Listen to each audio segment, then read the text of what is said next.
This is the Unspecial Podcast. I'm joined with Amanda Crowell, Crowell. um, Crowell, known as my.holistic.haven on Instagram. She is an RN, BSN in the past, not currently practicing, and currently getting all the education for MAPS certification. Is that what you call it? Yeah, training, you can become a MAPS fellow. I haven't done that part yet, but I've done all of the other steps of their training. Okay, okay. And MAPS is a Medical Academy of Pediatric Special Needs. Yes. Essentially, the training and everything you're learning is to uncover the underlying medical conditions involved with autism, which Yep, looking at the is root super rad. causes. But thank you for being on. Yeah, thank you for having me. Yeah. Looking And forward to there it. is a lot of buzz going on in the autism world. The recording is September the 23rd. So we are one night fresh off of Trump's big announcement to the world about autism and some potential causes that they're looking into. One being Tylenol. Tylenol, Tylenol, Tylenol, Tylenol. And let me just give a recap of what went down yesterday. So Trump shared that Tylenol, it could be a big factor in the cause of autism. Folate deficiency, which you speak a lot of, and we'll talk about leucovorin and all that. And then vaccines. And the recommendation from the administration is spread out vaccines, no more combo shots. They're going to remove aluminum and heavy metal Mm-hmm. from the vaccines, and no more Hep B on the first day of life, which personal story on that. Jack, my fourth, we were talking about, he was 9 weeks early. He was Mm-hmm. just under 3 pounds. And the second, third, fourth day in the NICU, they come in and they say, hey, he's ready for his Hep B shot. And I remember standing there looking at them and saying, are like this, you guys are serious right now? And I was like, we just don't need to even talk about this. I mean, let's just keep him alive. Yeah, Like, exactly. he's got oxygen coming out of his throat. He's just under 3 pounds. Like, there is no way he is getting anywhere near that. So Good for please you don't bring it guys. up again. I was just floored that was, and then Mm-hmm. one of the nurses came up to me after and she was like, I know, just, they had to say it. Like, Yeah. Sometimes there's just no common sense. It's like, we have to give this. It's like, we're not looking at the patient in front of us and taking into consideration all of the, pros and cons. It's like, it's on paper that, we have to check our box. We have to give this. It's like, there's no critical thinking that goes mhm. into it. It's wild. So after hearing the announcement yesterday and everything, I mean, from our backgrounds, nothing was super surprising. Mm-hmm. What was your feeling? What was your vibe? Yeah, nothing was surprising to me. It was, people asked me what I thought they were going to say. And I was like, well, I hope they don't just have they don't find just like one solution or one cause, because we know it's way more complex than that. And when we talk about Tylenol or acetaminophen, I have posted on this before, that does have associated risks, increased risk with the development of autism. And it's just one isolated risk. There's thousands and thousands, and there's so many we don't even know about. But I've known to avoid Tylenol for the last 5 years now because of looking into the integrative biomedical approaches and working with doctors who understand the biology and what's going on in disease. They're looking at the imbalances. They're looking at, the body doesn't have enough glutathione, or your body can't recycle glutathione. And so that increases oxidative stress, and that puts you at risk for injury to whatever toxins are coming in. And so it depletes your body's glutathione. And as a nurse, you know that NAC, N-acetylcysteine, is the antidote. And that is like the building block of glutathione. Cysteine is the component of glutathione that your body can't produce itself. So you need cysteine to be coming in to be able to produce glutathione. And so when you just understand like the significance of glutathione when you're talking about the context of disease, inflammation, oxidative stress, autism, you just know that that's not something you want to use. So it's like moms like me have known this for years. And I'm just glad it's finally being brought to mainstream. But once again, that's just one little risk factor, right? Because we know a lot of moms took Tylenol. My mom said she took Tylenol with all of us girls, all of my siblings, and none of us have autism. I took Tylenol with my son. He has autism. Do I think that's the reason? No.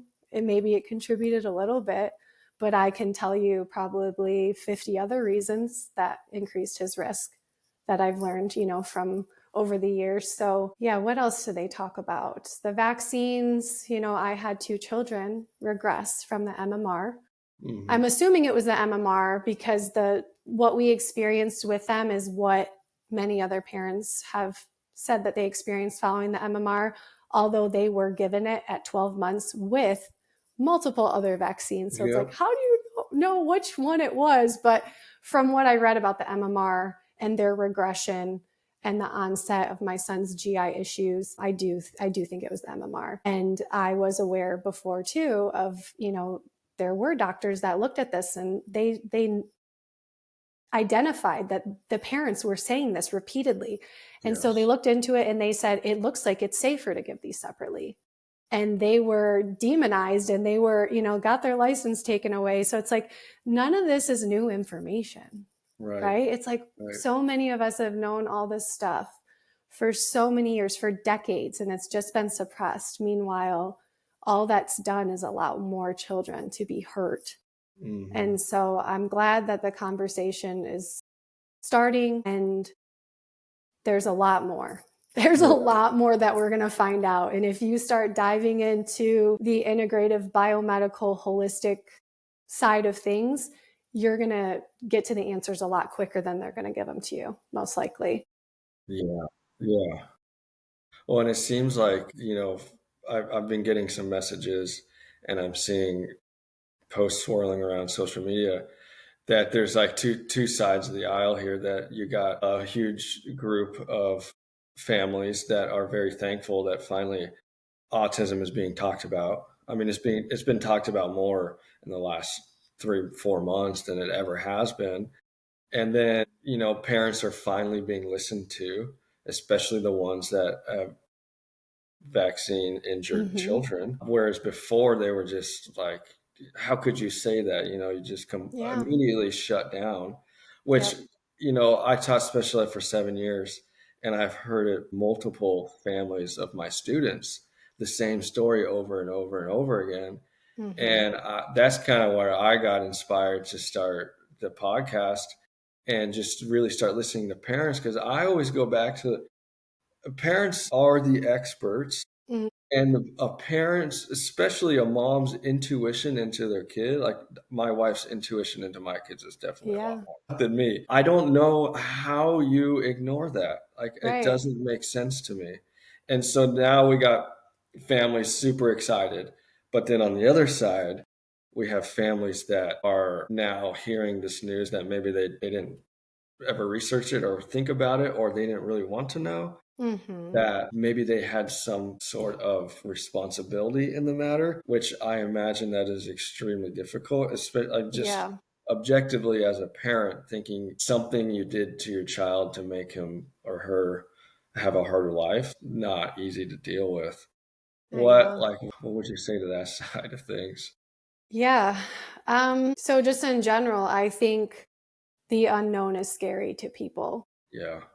Anything that we don't know, like the biomedical side of things when it comes to autism, even for doctors who weren't taught that in their training, it's new tests, it's new, it's just all these new concepts. And anything new to people can be just like a little bit uncomfortable, and you're more likely to just cling to like the comfort of the known, right? So like things that we know, even if it's like not working out, right? So like even if you don't like your life and things are dysfunctional, like you're going to cling to that because it's the comfort of the norm, and outside of that is uncertainty and it's uncomfortable. So My husband says that there's people, he thinks that there's people who just don't want to, if they admit or if they acknowledge that vaccines do have potential risks with them, which they do, that's on the side effect or on the inserts. But if Right. people actually acknowledge that, they would have to acknowledge that they did something that harmed their child.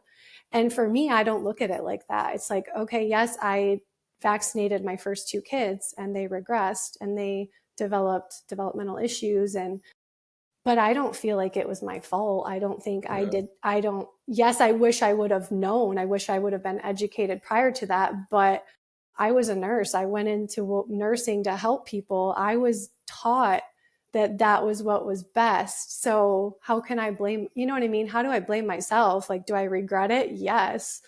But instead of like blaming myself or just taking the side that I can't accept that there was a risk because I'm just going to like put my blinders on because I don't want to acknowledge that what I'm doing could be causing harm.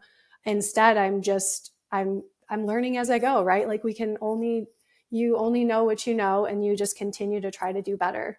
So it's like I can't go back and undo that, but moving forward, what can I do? And moving forward, the concept of vaccines is great. Like no one wants to get a disease and get sick or potentially die. But now when we look at the vaccines that we're giving, what's the risk of that disease versus the risk of the side effects of the vaccine? And so I think we need to start paying attention to these risks because we're seeing the outcomes of all of these the vaccine schedule exploding over time. We are seeing chronic disease explode in our children. And we know from that recent Henry Ford study that was Yeah. just brought to the surface that they were trying to hide, Yeah. that they Yeah, why aren't we talking? Why isn't everybody talking about that? exactly, right?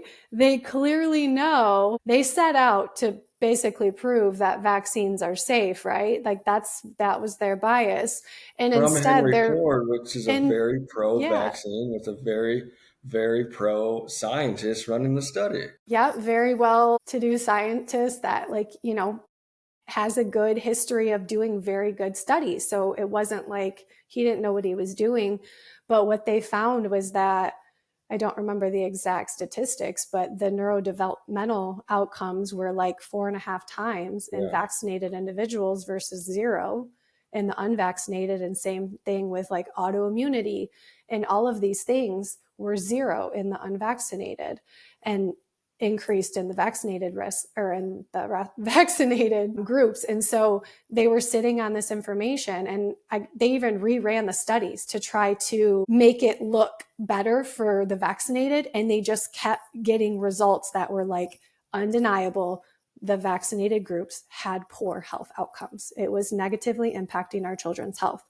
And so, yeah, I mean, we don't have to continue to talk about this, but, essentially they weren't going to release this. They weren't going to publish it. They did not want anybody to know about it. And this is not the first study that has shown a link, but the other studies, they were able to bury before it got brought to the surface, or they manipulated the data completely to fabricate the results. And Right. so, I know that this has been happening for decades. Meanwhile, all these epidemics are exploding. Autism is just one of them, right? But like even autoimmunity in our Illness. children, cancer in our children, all of these things are exploding and they are hiding things that they know are contributing. Because, I mean, why? Yeah. Why do you think? Yeah, like zooming out, just looking at it in a broad sense, like objectively, it would flip the whole system on its head. Like Mm, this information cannot get yeah. out because it would start a storm. And Yep. so, and you think of like the incentives behind it all. Like you and I both know, pharmaceuticals can't get sued. Mm-hmm. Yeah. They were getting sued left and right, and then Yep. that was lifted from them. And so, I mean, I'm always coming from the angle like every parent needs to have all the information, Yeah. and then Absolutely. they can make the decision.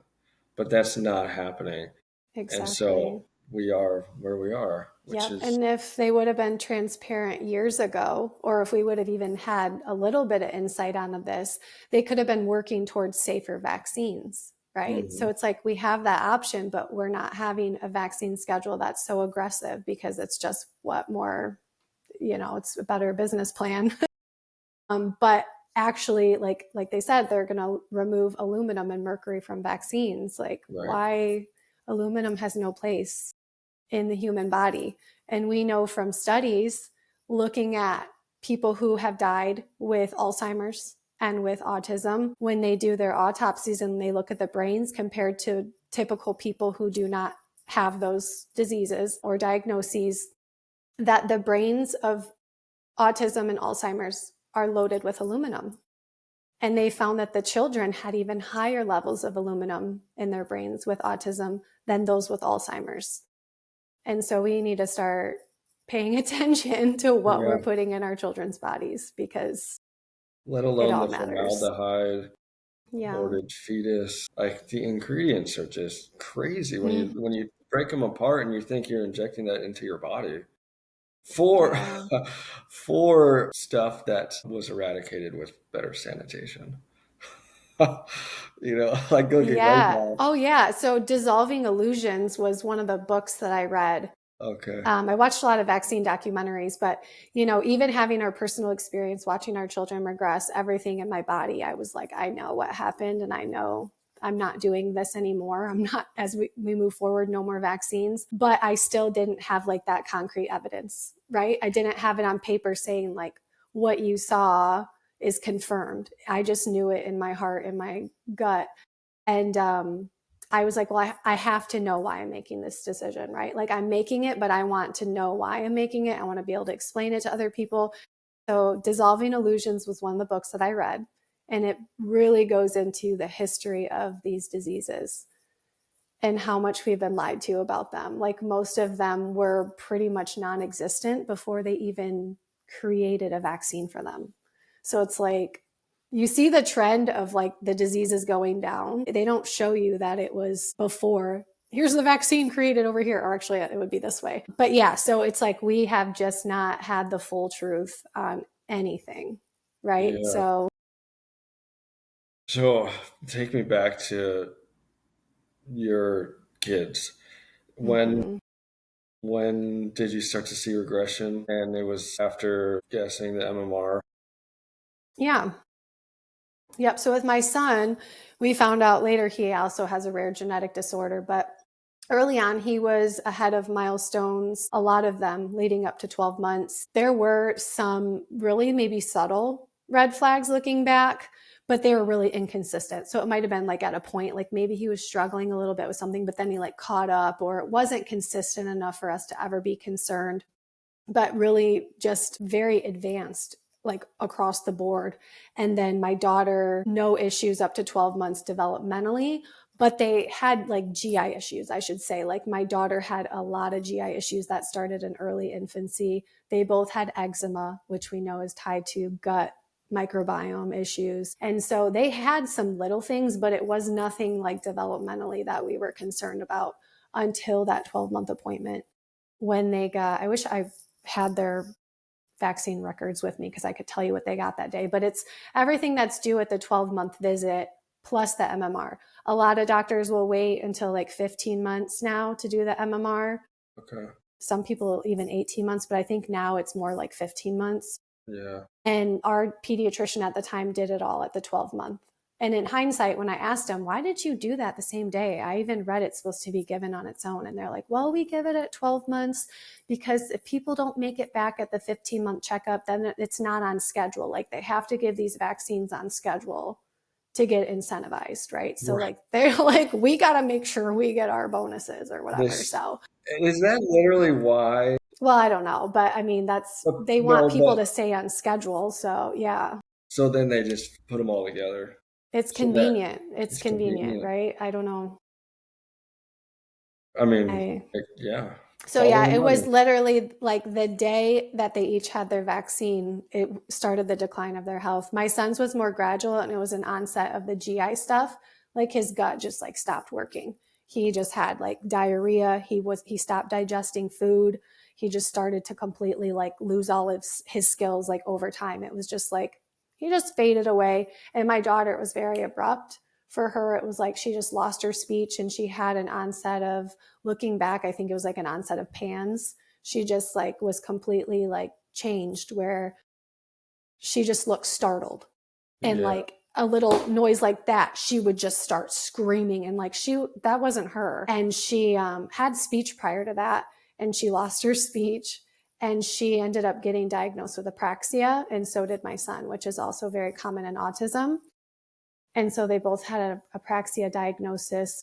I forget how long after that, but it wasn't too long. I think she wasn't even 2 years old when she got her apraxia diagnosis.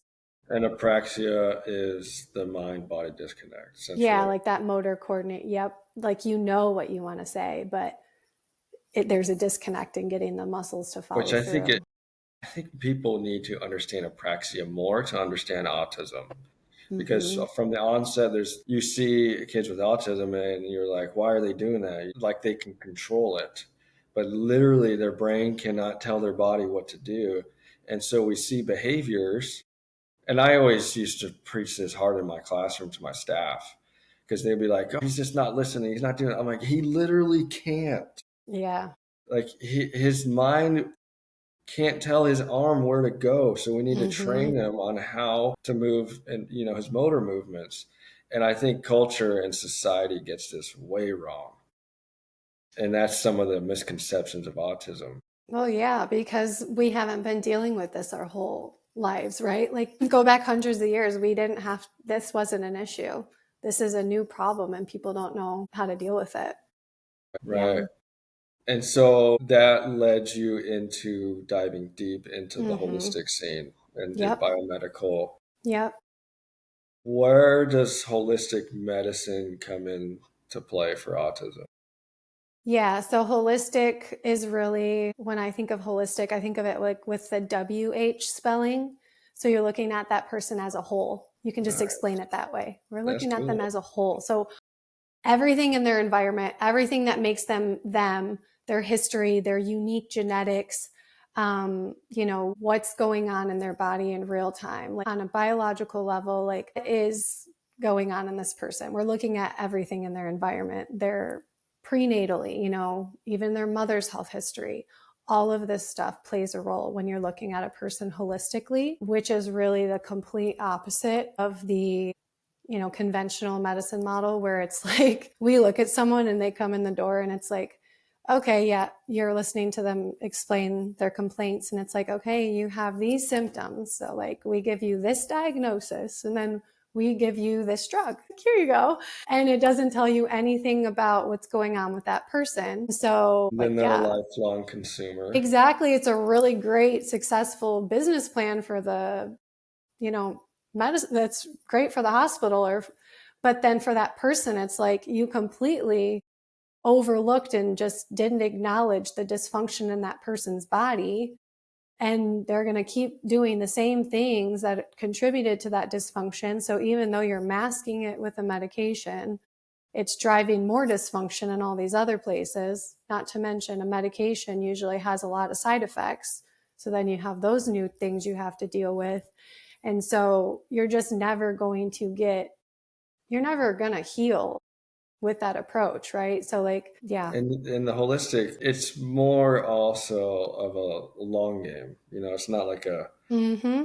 quick fix. There's no quick fixes, unfortunately. Like, we all want a pill to fix everything, but that's just not how it works. Like, we need to get back to the way that God intended us to live. Like, eat the Yeah. food he intended us to eat. And, like, we just need to get back to the way we should be living. Like, we live in this world of convenience, and like, we're all being bombarded with advertising for like the most convenient thing, the best tasting thing, and like everything is just wrecking our health, and we're all just so distracted because we're busy.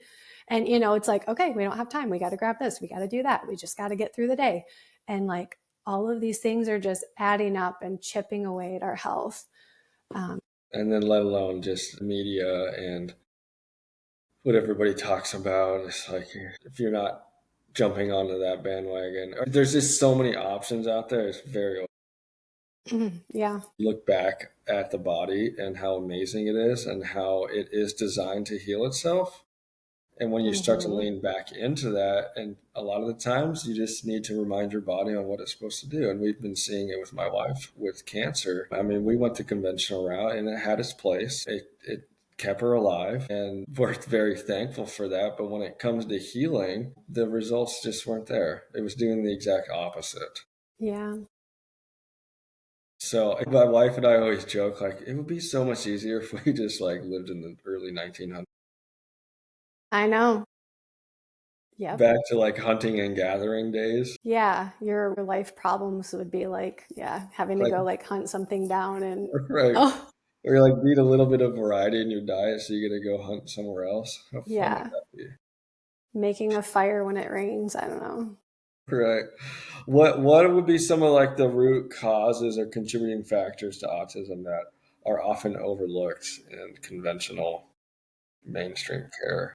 Yeah. So in conventional, they overlook absolutely everything. I mean it. I'm just going to say it. They look everything. Like food. They don't acknowledge anything. They just say like autism is genetic, right? Hmm. So, yes, they got it a little bit right. Like genes are involved in autism.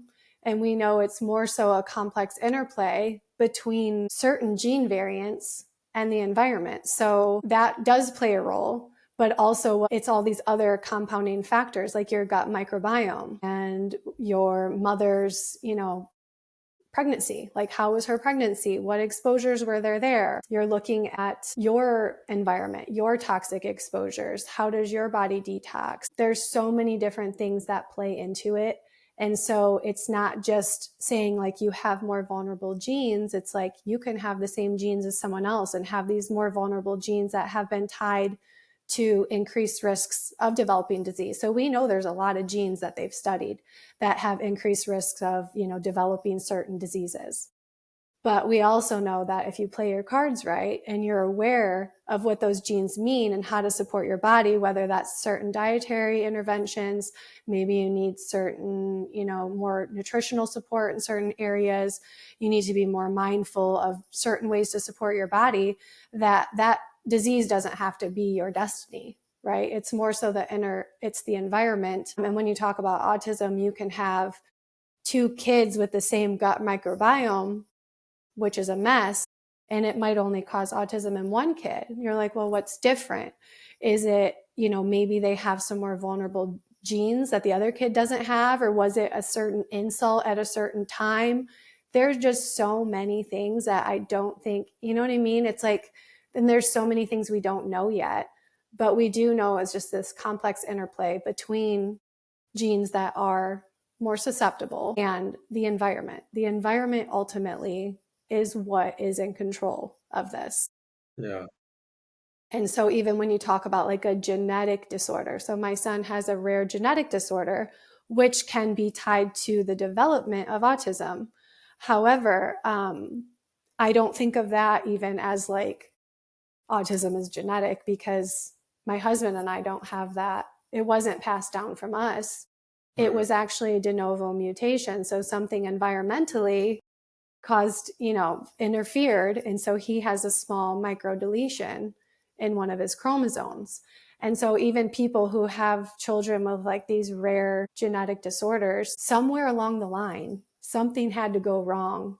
Like something in the environment interfered with those genes, right? So like we know like the sperm and the egg, like the egg quality and the sperm quality, all of those things are influenced by the environment. And I just think of it as like back to the creation of man. God created us with perfectly intact DNA. Yeah. He did. Like, are we blaming, it's like, how can we blame genetics? Like, somewhere along the lines, the environment interfered. Right. So, And it's not playing out as it was designed by God. no, because this is not God's territory, right? This is no. Unfortunately, this world is being run by, yeah, Right. other. We could go into that pretty depth, but no. How did you find out about the gene? And my son? Yeah. Okay. So when you get an autism diagnosis, a lot of times they will recommend genetic testing, which will look like a chromosomal microarray, that type of thing. And we initially didn't do it. He got diagnosed right around 2.5. And we didn't do it initially because our insurance didn't cover it. And it was just like a lot of money. So we're like, okay, we'll just hold off for now. But then we started, I was digging for answers because things weren't setting right with me with like why my children's health kept going downhill. And I was like, I need to figure out how to help them. So I ended up finding, this whole other world of healing and MAPS doctors. I, became familiar with like that concept. And so we started working with a MAPS doctor, and our son just started rapidly recovering. Like it was insane to watch his skills start to come back. Man, And so genetic testing was like not even on our radar anymore. We were like, our kid's recovering, So yeah. then spring came and he had another regression, and this was not tied to vaccines this time. And I knew right when he regressed that he had pandas. That's like it's an autoimmune process in the brain. So I knew it based on his regression and how the symptoms he started having, like the anxiety and OCD and everything. So basically at that point, we had another setback, and it was really significant. Like his regression was like more than you would just see in a typical regression, I guess, with autism. Like it was very significant. But he started gaining skills again. So we got out of spring. We found out he actually had severe spring allergies the next spring when it happened again. But we got out of spring. We were, maintaining, like working on his gut, supporting his body where we knew like genetically where he needed more support. We were working on all of these things. We were doing hyperbaric oxygen, and we saw him start to recover again. So we're like, okay, he's talking again. We really treated his gut a lot. Like we treated him for mold colonization and candida really like intensely, and like his speech just exploded. And so yep, and it was in the winter, and we were also doing hyperbarics. Like we had so many good things going. And so once again we were like, okay, we're good. Our kids were a little bit behind schedule, but like he's going to be okay. And then he had another regression the next spring, and that's when we were like, he lost everything, and we're like, what's going on? Oh my God. So we figured out he had severe spring allergies, and it was enough to trigger his brain autoimmunity. But also, that spring allergy thing, that was probably just the tipping point, right? He had so many other things building up that we just didn't see yet. Like his body was like kind of managing, and then it's like that one big stressor was just enough to push him over the edge. But then it was like, okay, we did genetic testing because we were like, we wanted to know if there was anything else going on at that point. And so we did find out he has a rare genetic disorder, Phelan-McDermott syndrome, where the SHANK3 gene is missing. And that is really significant in terms of autism. Yeah. Is there any sort of genetic testing that they do before vaccines are given? No. Wouldn't that And make that's not sense? standard, but you would think we would want to know, because we know that what do I want to say? We know that the schedule, that children don't all react the same, right? Yeah, it can't be They a don't one all react the size same. fits And in all. one size fits all is how we do it. But instead of looking at people and figuring out if someone might be more susceptible to vaccine injury, I think they don't want to create vaccine hesitancy.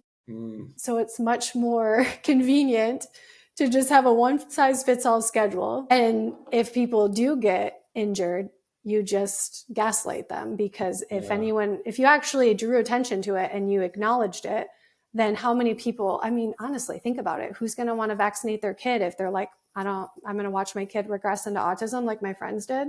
Right. If they know that's a risk, they're probably not going to do it. But people don't even think that's a risk because they've been told that mothers like me are just trying to like blame it on something, right? Yeah. Like my kids, I'm just trying to blame their regression on something. And like we were talking before, like I was like one of those people before. Like I'll say it, like I was so uneducated on what autism really was that I just thought that like vaccines were just good. I didn't know any of the downsides of them. I was not taught that in school. I wasn't taught about the inserts or the actual side effects. And I was not aware of what autism really was. And so I remember like watching this documentary once with my husband, and like this was before we had kids, and like thinking that like people are just looking for something to blame autism on, and like they're blaming vaccines. Like, Wow. and then I feel like I've like come full circle because Yeah. yeah, I just looking back, I'm like, whoa, I knew nothing. I knew nothing. And I didn't ever think I was going to have a kid with autism because I didn't have autism in my family. My husband didn't have autism in my family. Autism was genetic. That wasn't going to happen to us, Uh-huh. but it did. Was there So, any sort of during nursing school, like any, what is the schooling around vaccines? like what we're taught, you mean? Yeah. Yeah, no, there's not. You're basically taught like what vaccines are for what disease. You're taught the schedule. You're taught, basically what happens if you don't vaccinate. Like it's like these are the diseases that killed people. Like this is what happens if you don't vaccinate. Basically, Yeah. it's not a very extensive education. It's more so just like these are the saviors of mankind. Yeah. This is the only way. So Man. yes. So how do you navigate you have like extreme lows and then extreme highs when you see progress and then you see Mm-hmm. regression. How do you Yep. navigate that? Yeah. Well, I think at this point now that we've figured out he has these patterns, we're just like we prepare ourselves and we put whatever supports we know that he needs that might help. We try to do what we can do leading into like spring or if he gets sick, any of these stressors, we know to like really support the mitochondria and just all these things like that. But also, I've changed my outlook, I guess, or my expectations because before I knew about his genetic disorder, I had so much hope in like still getting him recovered to a point where he could just be independent again. You know what I mean? It's like that's my goal. I want him to like have some independence. I want him to have a good a good quality life. Now it's like I think I've reframed it. Like he's going to be with me forever. He's going to rely on somebody to take care of him forever. But just focusing on like always making sure he's happy and he feels loved. And like we are always going to support him. But I'm in my head, I'm like, okay, there's going to probably be more regressions, right? But we're always looking for more ways that we can support him. I feel like we're always finding more pieces to his puzzle, like more ways that we can support him. Like, okay, this is also something that's contributing to the stress on his body, or this is also another avenue where we can provide some more support. So I just try to like channel my energy in that direction Yeah. and do something positive with it because, when I first got his diagnosis, it's like you kind of get stuck in that little window of you're just hopeless and you're just depressed and you're like this, it's just like this life sentence. And then you just got to snap out of it and be like, okay, what can we do about it? We got to focus on what we can do because as I saw before, when he was 2.5 to 3, like people thought he was a typical kid. It's like when enough things are going right in the environment, like he can function at a higher level. So we just always are trying to focus on that and Yeah. what we can do to support him like where he is at that time. Well, that's an amazing mindset to have. It's like what's happened. All you can Mm-hmm. control is what you do going forward. Did you have a grieving period, or did you like just straight get to work? Yeah, like I grieved like in the beginning just in general or Yeah, yeah, yeah, I mean I was before we found out that autism was like biomedical and that, right. you can actually help these kids get better by addressing the health issues that they have. I was just really depressing because everything I was just constantly I would stay up like reading because all I wanted to do was help him when he regressed into Yeah, autism and everything I would find on Google was like literally like all you can do is ABA therapy. And like, all the things you're reading is like, okay, because he has autism, he has this chance of developing seizures in his lifetime. He has this chance of developing schizophrenia. It's like everything you read is so negative. It's just so depressing. So it's how can you not be depressed? How can you not be like just yeah, grieving?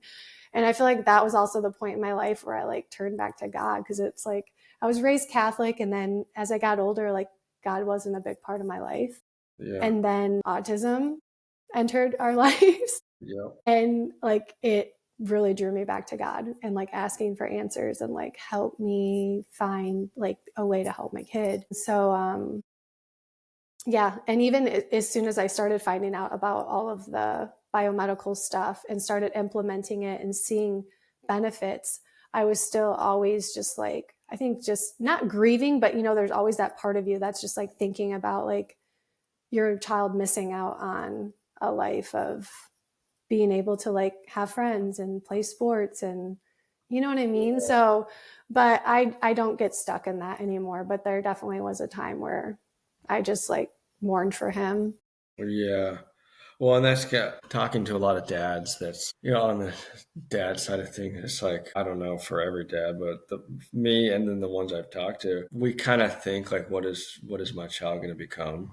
Mm-hmm. And then we're so love sports and all that stuff, and the thought that maybe they won't be able to experience that, or we won't be able to experience that with them, is yeah, it's extremely difficult. Yeah. And yeah, autism is teaching us, it's like really humbling us and it's teaching us to like get back to what's important in life and like the Yeah. way I feel like my son has taught me, reminded me of how I'm supposed to be living. Because prior to my son's regression into autism, like I was sick for decades with just like mystery illnesses, like, headaches and joint pain and gut issues and skin issues and insomnia. And like, I could write like a list so long of the things that I dealt with for years. And I was always told, like, your blood work looks fine, like it's in your head kind of thing. Like, you can have these, we can give you sleeping pills. It was never like what's actually going wrong. And then as soon as I started helping my child, I started doing all those things for me, like the diet Wow. and addressing my methylation and detox. And it's like all the things I dealt with for decades just started to like disappear. And Yeah, that's so it's crazy. like if I didn't have a children impacted with autism or special needs, like where would I be today? Would I still be that clueless person, just like living like, ignorant to everything? And I don't even know if I'd be here today. Like I was not doing well. And Wow, so, yeah, I just feel like he's really taught me so much and like that's amazing. changed my entire way of life. Yeah. Yeah, and it's always just crazy when you zoom out and look back on the events in life and you see like where God is showing up and he continues to show up and he's where he's teaching you.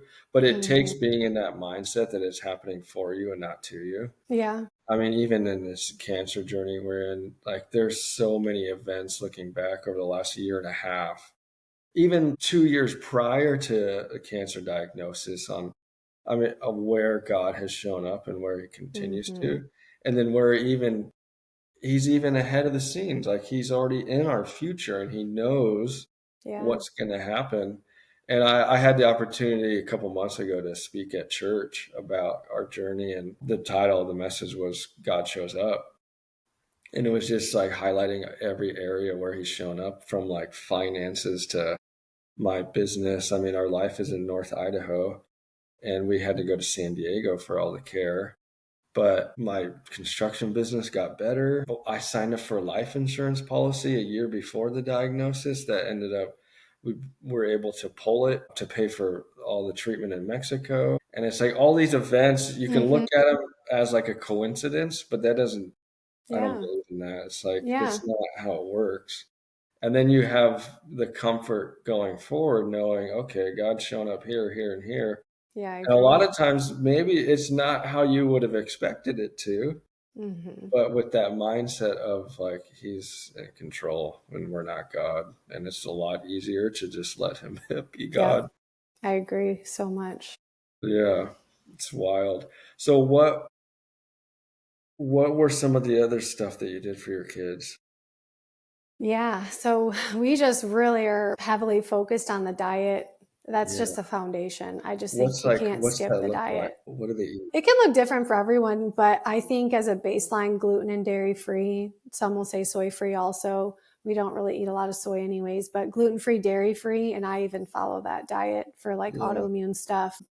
That is like a baseline. And there's so many reasons medically why, as far as like food intolerances, it's inflammatory, the folate receptor autoantibodies, the casomorphins, it can lead to like brain fog and like just constipation and GI issues. There's so many reasons. And that's not to say gluten and dairy are just bad inherently, and you Hmm. can never have those. But when your gut is a mess and when you have leaky gut, those need to be avoided as just a baseline. It can go way deeper. Like there's so many special diets for autism, and I think they all have a place depending on like what your child's struggling with or what you're able to manage, because some kids have such restrictive eating, that you might need to just focus on just getting healthy food in general before you go the next step. And maybe even just addressing like zinc deficiencies and maybe working on the gut a little bit more so that their microbiome improves a little bit and they are more acceptable to some foods. You know what I mean? And then you can start working on cleaning up the diet a little bit more. So I think it's just going to be individual for every person. But as a general across the board, I would say go gluten-free, dairy-free if you can. That was one of the first things we did.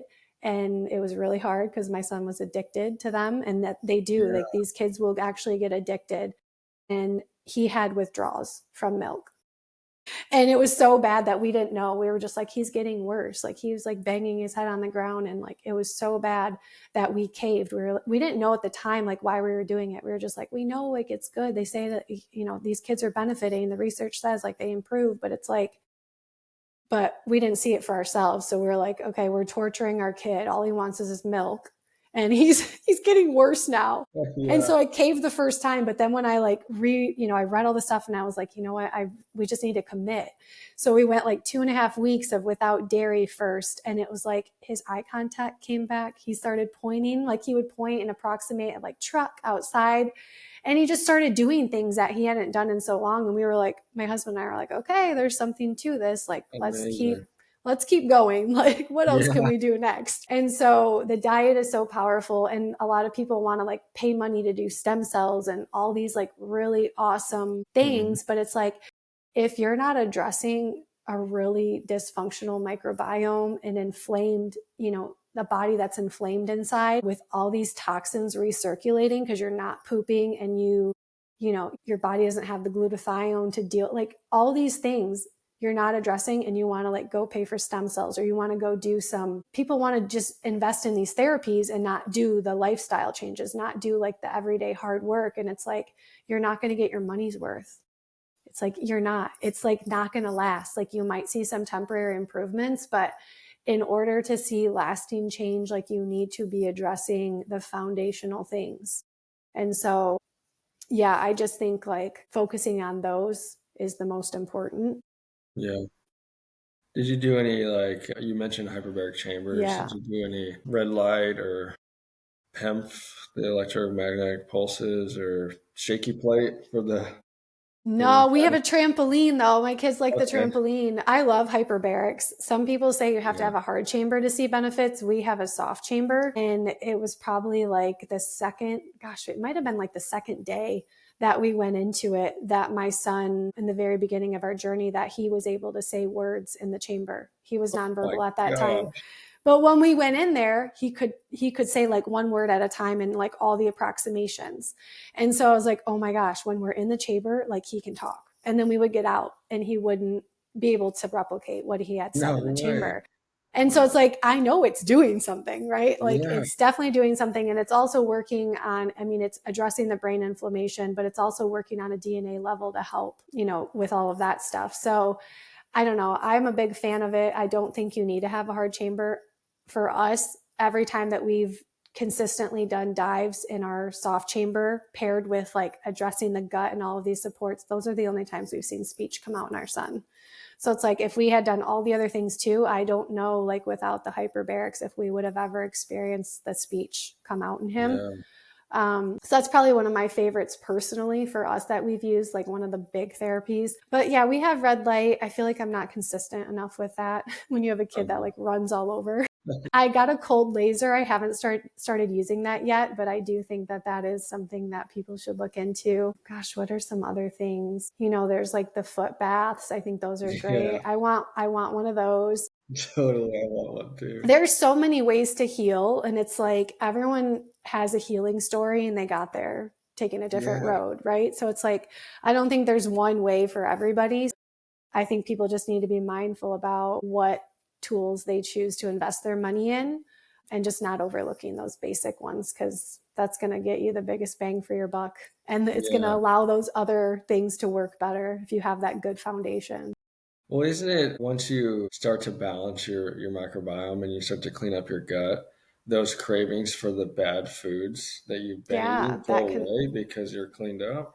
Yeah, that can definitely happen for sure. Like our microbiome, like you can crave certain foods when you have overgrowths of like candida and stuff like that. So much like, and most people don't realize that most of your neurotransmitters are actually made in your gut. Like the gut bacteria are responsible for synthesizing vitamins and for, like there's so many roles that they play. And so when you look at the guts of autism and you see like 90% of their gut is populated by a pathogenic bacteria, it's like, well, no wonder that you're seeing all of these behavioral symptoms. Like that bacteria is releasing toxins into their bloodstream. And, it just makes so much sense to look at the gut. And I think, it's been said for like what, thousands of years, all disease begins in the gut. So we really need to not overlook that most basic foundational thing. A lot of these issues in autism, I think if everybody had really resilient, good gut health, that they would probably not be so susceptible to all of these other environmental factors, right? But our guts are all a mess today. Yeah, and the best way So to clean those up is diet. Is there anything else that's that? like a starting point. Yeah, Diet, definitely. I mean, you can get really specific with like targeted herbs and prebiotics and things like that to help create some balance in your microbiome. But to some point, I mean, a lot of times you're going to have to use herbs to like hmm, clean up some of the mess that's going on. I feel like probiotics, I'm a little hesitant to just like throw probiotics in there unless you know like what all of those strands individually do. Because every strand does something differently. And so, for instance, if you have a kid who's struggling with histamine issues, which is pretty common in autism, and you're just grabbing like a general probiotic, which has like multiple histamine producing strands, like your kid's probably going to react poorly. So I like probiotics if they're used intentionally, like if you know what the specific strands are for and it makes sense with the gut, with like helping their gut. So yeah, I think just it's individual for everybody. okay. So how do you balance not grabbing onto everything and like doing what is specific for you? I know like for us with cancer, like tons and tons of people have sent me so many things, I which know. it's all It's like, overwhelming. Yeah. yeah, it's all good So many intentions. options. And for a while when you're in the midst of it, like you can't even comprehend all of it, Hmm. and let alone like try and navigate what to pick and what to do. Yeah. Like where would families start on just Yep. So I think just in prayer? general, yeah, there you go. Definitely prayer, but just always being an advocate for your child. So, being that advocate for them, always looking into everything, but also like I couldn't have done any of this without our MAPS doctor. So I tell Okay. people like think about it, like this is such a critical window for our children's development.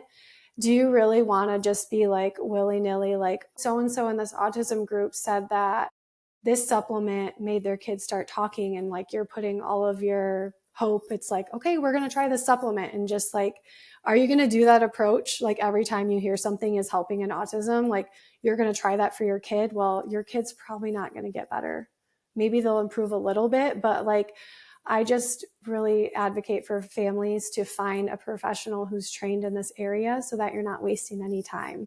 Yeah, that's You good. really want to get with somebody who knows how to look at your child's genetics. And I'm not talking like a genetic test, but I'm talking like the SNPs, like the variants. So we all have these genes, but we can have different variants in these genes, and that can make you, more likely for an increased risk for something. It might just mean like, we know you don't metabolize folate as well as the other person, and you should not have folic acid, or you have a hard time breaking down adrenaline, or, all these things that we know we can look at, and then we can test the gut and we can look at all of the imbalances and start figuring out where to support that child. Because we know that like some supplements that work really great for a lot of kids in autism, some kids get worse, some kids react horribly. And it's like, well, why? Did anyone look at their genetics? Did anyone, like sometimes you really have to individualize these things. And so for the sake of just time, like find a MAPS doctor. Maps That's my doctor. recommendation. There are other functional medicine doctors who are probably amazing at autism and up to date, but I don't know. I don't have a list of them. So I just always send people to the MAPS directory to search for a MAPS trained provider. Okay. so that they don't have to like, you just kind of have someone holding your hand. Right, But right. also they still might have like all these different amazing therapies that they say like, hey, I think these would be valuable for your kids. So you're still going to have to do your due diligence and like look into these things and decide what, because money's not, we don't all have just an abundance of money. So it's like Right. what things are going to actually be valuable for you to invest in based on what's going on with your child. Yeah. So 101, change the diet, anti-inflammatory foods, Mm-hmm. gluten, dairy, clean them up. But biggest thing, find a MAPS doctor to really Yeah. steer you in the right direction. And then it helps you really get clear on your plan. Because Yes. that would be the hindrance, is just not having a plan or Yep. clarity. Exactly. Really set that up. How about, it's definitely a total like change of life. And Mm-hmm. so it's not, it takes a little bit of work to change a lifestyle. What would you speak to encouraging families on like changing that lifestyle? I don't know. It's not easy, that's for sure, because we're all addicted to all of these things. Hmm. Struggling with like my own health issues prior, I did have some people tell me things like maybe like because your acne or whatever it is, like your GI issues, like cut out dairy. And I never had a doctor tell me this, but just like concerned people. And I just couldn't. I was like, I love dairy. Like Yeah. I could never. And Please. so it's like, I understand, like we all love, like we're addicted to these things. Like we like what we like. Like we don't want to have to, do anything that's hard and we don't enjoy. But surprisingly, we've been like gluten-free, dairy-free for like 5 years as a family, I would say. And even my husband, like he's on board. He eats what he wants when he's not here. But Yeah. like, You get but some like in burrito the every once in house, a like it's like while. I stopped trying to replicate everything gluten and dairy free. Cause think about it. If you're making like lasagna one week and then the next week you're gluten free, dairy free, and you try to make lasagna again, don't do that to yourself. Like you're not going to like it. So just, like we'll have steak and some fresh vegetables from the farmer's market and cut fruit. And it's like, we find all of these good, fresh things that we love without having to eat gluten or dairy. You know what I mean? So it's like Yeah. simplify things. Don't, but I think I forgot your main question, to be honest. Just breaking through some of those challenges of changing a Yeah. So lifestyle. I think I think a lot of parents have a hard time making these changes for their kids because they have a hard time making the changes for You got to themselves. make it for yourself Right? first. It's like, and for me, it's like went on this healing journey with my kids, not because Yeah. anyone told me to, but like I knew. I was like, I need to get my health better so that I can be around to help my son. But also, as you start to learn about why and like these dysfunctions in the body and how to heal, you actually want to make these changes because you want to feel better. Like you see the value in it. So for me, it's just like seeing the reward is like it's worth it. Yeah. But Well, it's that's gonna really, be tough in the beginning. no, you're not the only one that has shared how their kid saved them, essentially. Yeah. Yeah. So that's really cool. What about what's one myth about autism you want to settle the score on? I mean, I think we all know it's like autism is genetic, right? It's not just genetic. It It's, could, yeah, it could be it some. involves, yeah. And exactly. Even with my son with a genetic disorder, I still don't think of it as like just strictly genetic, right? It wasn't passed down from us. And even though he does have a genetic disorder, like we know that addressing all of these things, we see improvements. Like there's so much you can do. And yeah, I think really that's it. Yeah. Well, and it's hard too because it's like it's so multifaceted, like we've talked about, Mm-hmm. and even all the buzz around the world today about autism is like they're Yeah, I going to mean, find one singular cause, but there's so much more going on, and all of it needs to be looked at, yeah, and not just vaccines or preterm birth leucovorin. or formula fed babies. Like Yeah, all of it, probably it all plays into it somehow. yes. And that's why I think it's great, all the research going on, even though if you have differing views on the administration or the people doing it, it's like, okay, it's on the forefront. Mm-hmm. And that's amazing. It needs to be for sure. Yeah, I don't know if we really talked about leucovorin, but No, I wanted to mention, yeah, I know. I'm speak about that a excited lot. that they mentioned it, but then there's Yeah, part of me that's like, I feel like I just don't want it to become the next just everyone gets a drug just because they have autism, because then we're going to see it doesn't work for everybody. And then we're going to have people who are just, saying it doesn't work or that. So basically, I feel like they just need to give more context on it. And that's why MAPS, people who have been through MAPS training will get further context on like the indications for leucovorin, why leucovorin is beneficial for these kids, and maybe some cautions in like who maybe shouldn't use leucovorin. And so yeah, there's so much more to it than just like every kid with autism going and asking their doctor for leucovorin. And I feel like that's probably what's going to happen now. yeah, And but it is going to help some kids, but then there's going to be those kids that it's going to make worse. So it's like I wish that we could just, I hope they come up with a plan where they yeah. can advise these doctors on how to appropriately assess a patient and give this so that they can have the best outcomes. And the diet, for that's a big thing. If the kids have folate receptor autoantibodies, that's the main contributor to cerebral folate deficiency, which is why these kids are benefiting from leucovorin. So it's like, Gotcha. if you're not changing the diet and if you're not addressing the gut to address the autoimmunity in the first place, like you don't want Goodness. these kids to just be on high doses of leucovorin forever. You know what I mean? We need to address why this autoimmune process is taking place in the first place. Or another cause is mitochondrial dysfunction.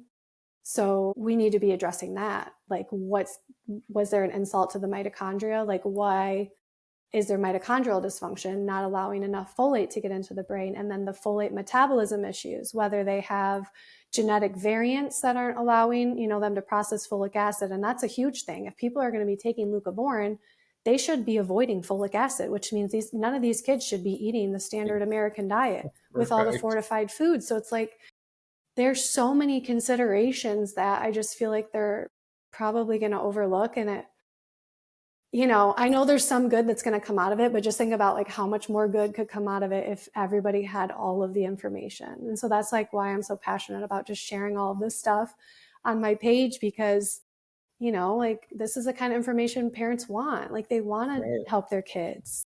right. So, And then if it sounds overwhelming for those of you listening, sorry. find Amanda, my holistic haven, and a MAPS doctor, and Yes. like that'll get you on the path to where you need to go. Real quick, can you explain how leucovorin works? Yeah, so leucovorin is a reduced form of folate. And so it's going to bypass if you have some of those MTHFR variants. However, I recently learned that there's an MTHFS variant, which is not very popular. But if you have that, then you shouldn't take leucovorin. MaxGen is one of the gene tests that can pick up that variant. That's the only one I know of specifically right now, but I'm going to keep looking. But anyhow, so leucovorin is working because the folate receptor autoantibodies are attacking the folate receptors in the brain. So they're either blocking or binding, and folate can't get into the brain. And so leucovorin is a reduced form of folate, and it uses the reduced folate carrier, which is an alternative entryway into the brain. Okay. And so basically getting folate to your brain is so critical. The body has like has Okay. a backup plan, but it needs really high levels of folinic acid, which is leucovorin. You can get it over the counter as well. It Okay. needs high Insurance doses. covered? Maybe. Insurance will, it sounds like they say insurance is going to start covering most, or Okay. should, leucovorin. And hopefully they start making it without lactose too, because these kids should be dairy free. Because right now it's not made for autism. So if people are getting it from the regular pharmacies, it has lactose and it has other gunk in it that you don't want in autism. A lot of families get it compounded through like Lee Silsby Pharmacy or something like that.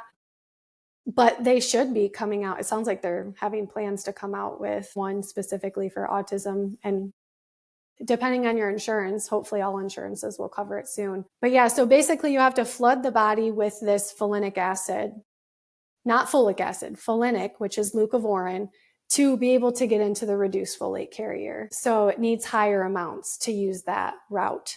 And then methylfolate is also something that works. Some people genetically might not tolerate methylfolate well.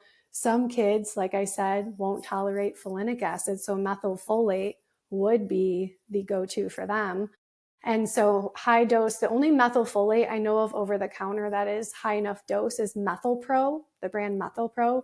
It's pure, it's just paired with glycine. And then there are high doses of folinic acid.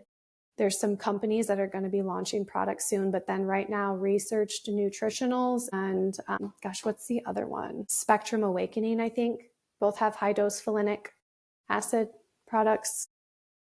Okay. So Yes. essentially it helps bridge the gap into the brain. Yep. So it's going to help that blocked. Yep. If it's the folate receptor, some can still get through, like if you're doing methylfolate, but then the reduced folate carrier, the folinic acid, can get through there if you're using higher doses. Okay. Okay.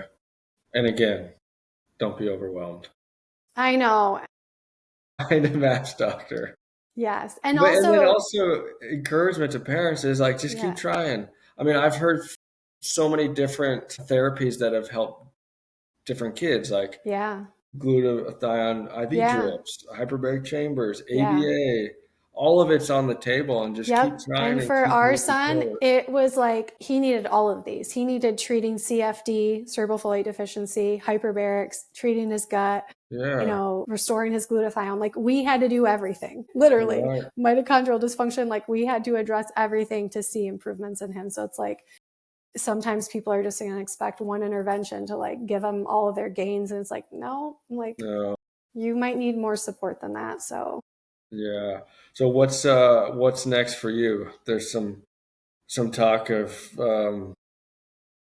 an online practice or something. yeah, that's my goal. That's Yeah. my goal is to, I know my husband's like, when are you just going to finally like start your business? So that's my goal. I wanted to make sure I had some professional training for autism under my belt before I did start working with families officially. I Yeah. have been, helping people just like mom to mom families just that I've known over the years, but to make it official just soon. I don't know how soon, but I have a Yeah. few ducks to get in a row and then Right. soon. Yep. Well, we'll be in touch. I'll send some people your way. That'd be awesome. Awesome. Yeah.